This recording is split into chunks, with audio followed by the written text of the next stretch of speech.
bill, in my mindset, was the biggest accomplishment last session. After Ferguson, only 2 other states passed comprehensive police accountability reform, and ours, like Senator Coleman said, was by far the most far-reaching. So just really briefly, 2 particular elements that I worked with Scott and Tammy on. We met with Senator Coleman, and he added to the bill a mandate that all police take continuing bias-free police training. Absolutely essential, was now part of the curriculum, and the chiefs of police fought that hard. We had gone to them a year before, and they wouldn't even include that as an optional course in the curriculum. So that's very big. The other is that that bill also memorializes your right to report police. So as you know, justice, it can only be accomplished in today's day and age when you have a video. And that ultimately is what brings accountability and focus to these unfortunate incidents.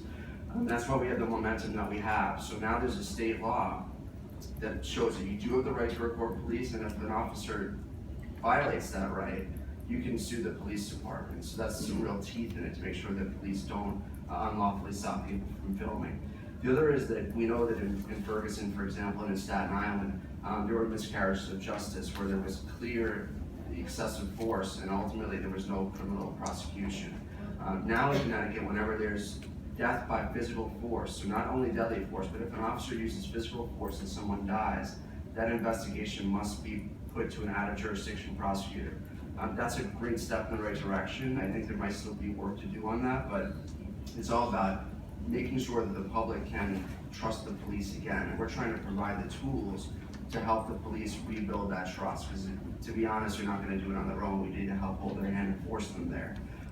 The other thing is that now police in Connecticut that leave during the investigation of something they've done wrong on the job in terms of misconduct, or are found to have violated someone's rights, they can no longer work for another police department in the state. And I'm pretty sure that most of you do know that cops have this habit of jumping from department to department. That can no longer happen. The police unions were not for that, but again, Governor Malloy and the 2 senators here helped push that through. And then the last piece is that the last 2 significant pieces are that there's now statewide funding. Every police department in the state can get full funding for body cameras.